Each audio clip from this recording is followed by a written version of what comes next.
আম্মানাত্তির জুটি চ্যানেল থেকে আমার সকল বন্ধুদের জানাই অনেক অনেক ভালোবাসা। জয় জগন্নাথ। আজ তোমাদের কাছে জগন্নাথ দেবের একটা অলৌকিক কাহিনী বলব। জগন্নাথ দেবের বহু অলৌকিক কাহিনী রয়েছে, আজ তার মধ্যে একটা তোমাদের কাছে বলব। সবুজে ঘেরা একটি ছোট্ট গ্রাম, সেই গ্রামে বাস করে মা আর মেয়ে। মেয়ের নাম মালতী।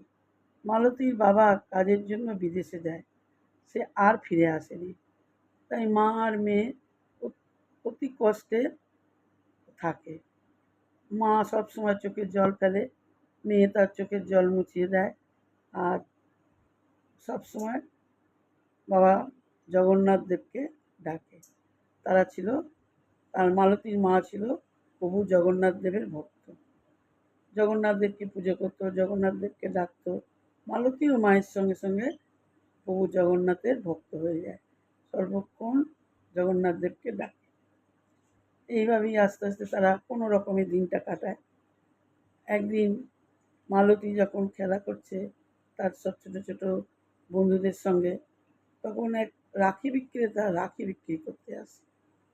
সব মেয়েরা ছুটে চলে আসে রাখি কিনতে। কারোর ভাই আছে, কারোর দাদা আছে, তাদের পড়াবে বলে।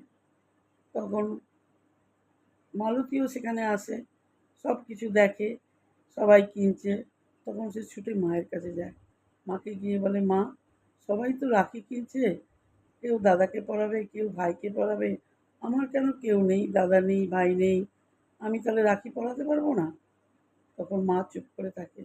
কিছুক্ষণ পরে বলে, হ্যাঁ, তোর আছে তো, ওই যে জগাভাই, ওই যে মন্দির, যে মন্দিরে বড় একটা মন্দির আছে, যেখানে জগন্নাথ দেবকে দেব আছে, যে জগন্নাথের পূজা আমরা করি, ওই হচ্ছে তোর জগাভাই।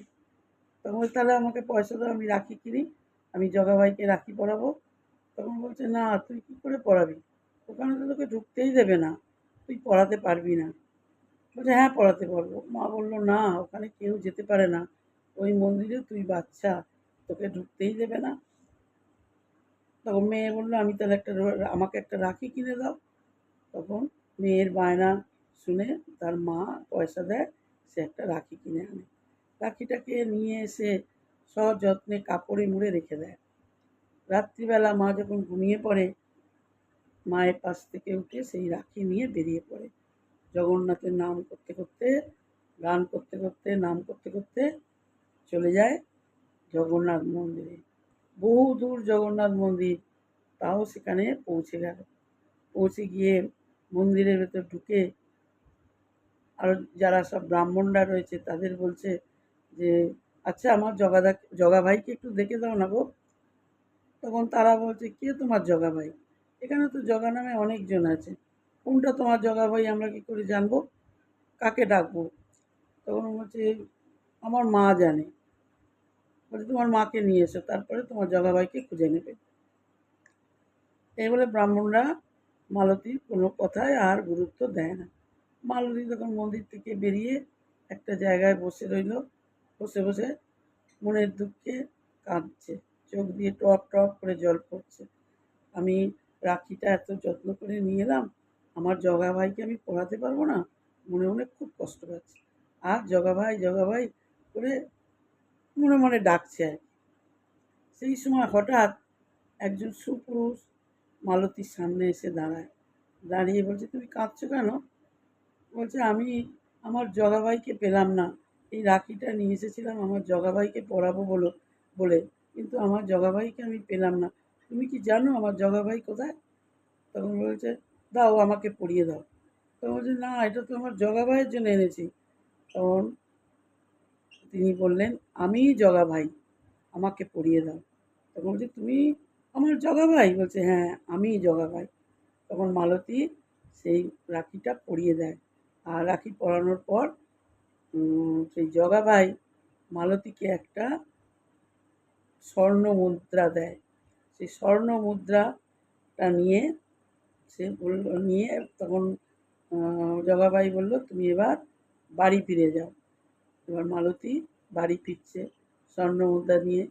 যাচ্ছে, মনে হচ্ছে পেছন থেকে তার জগাভাই তাকে পেছনে পেছনে তার জগাভাই আসছে। তারপরে কিছু দূর যাওয়ার পরে মাঝে মাঝেই বলছে, জগাভাই তুমি কি আমার পেছনে আছো? আমার যেন মনে হচ্ছে তোমাকে দেখতে পাচ্ছি। জগাভাই বলছে, হ্যাঁ আমি আছি, তুমি সাবধানে যাও, তোমার কোনো ভয় নেই। এইরকম করে জগাভাই তার বাড়ি পর্যন্ত সে বুঝতে পেরেছে মালতী যে তার জগাভাই তার পেছনেই ছিল। মালতী বাড়ি ফিরতেই মা তো খুব কান্নাকাটি করছে। মেয়েকে দেখে জড়িয়ে ধরে বলল, তুই কোথায় গেছিলিস মা, তুই কোথায় গেছিলিস? মেয়েকে সব জানতে চাইলো। মেয়ে তখন সব কথা বলল, আর সেই স্বর্ণ মুদ্রাটা মায়ের হাতে দিল। মা দেখলো সেই স্বর্ণ মুদ্রার উপরে মন্দিরের ছবি, জগন্নাথ মন্দিরের ছবি রয়েছে। তখন মালতীকে হাতে ওই স্বর্ণ মুদ্রা মালতীর হাত থেকে নিয়ে বললো, এ কি তুই কি জগন্নাথ মন্দিরে গিয়েছিলিস? তখন স্বর্ণ মুদ্রা নিয়ে তাড়াতাড়ি করে ঘরের ভেতর ঢুকে গেল। বললো, এ তো তুই কোথায় পেলি? তখন মালতী সব কিছু বললো, যে আমাকে একজন সুপুরুষ এসে বললো যে আমিই তোর জগাভাই, আমাকে রাখি পরিয়ে দাও। আমি তাকে পরিয়ে দিলাম, সে আমাকে এটা দিয়েছে। এরপর ওদিকে কি হলো, জগন্নাথ মন্দিরে সব জগন্নাথকে যখন পরিষ্কার করছে, সেই সময় দেখছে জগন্নাথের হাতে রাখি। পুরোহিতরা ভাবলো, এই রাখি কে পরালো, কে এলো রাখি পরাতে? এই কথা চারিদিকে ছড়িয়ে পড়লো। পুরীর রাজা কানে গেল। পুরীর রাজা তখন বলল, যেমন করে হোক তোমরা দেখো কে জগন্নাথ মন্দিরে ঢুকেছিল, জগন্নাথের হাতে রাখি পরালো, কে এমন সে যে মন্দিরে ঢুকে পড়লো, প্রভু জগন্নাথকে রাখি পরিয়ে দিল। এইভাবে চারিদিকে লোক খুঁজতে শুরু করলো, কোথায় পাবে।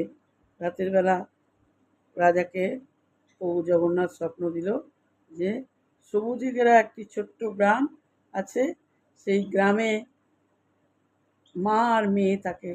সেই মালতী, সে আমার ভক্ত, আমি তার হাত থেকে রাখি পরিয়েছি। পরের দিন রাজা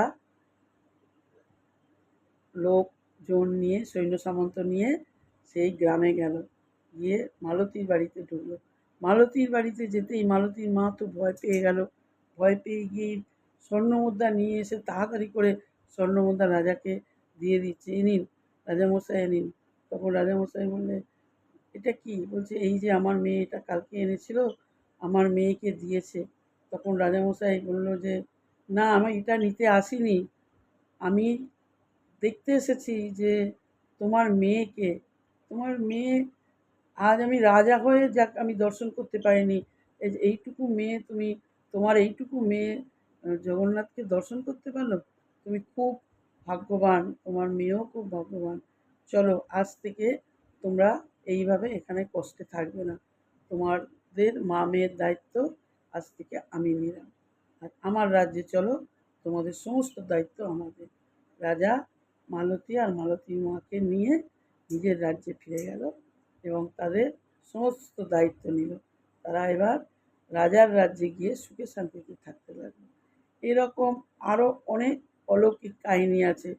এ জগন্নাথ দেব মানুষজন খুব ভালোবাসতেন, সবার মাঝখানে তিনি থাকতেন। তিনি ভক্তের ডাকে তিনি সাড়া না দিয়ে থাকেন না। কেউ যদি ভক্তি করে প্রভু জগন্নাথকে ডাকতে পারে, জগন্নাথ দেব ঠিক সাড়া দেবে, সাড়া না দিয়ে তিনি থাকতেই পারেন না। জয় জগন্নাথ।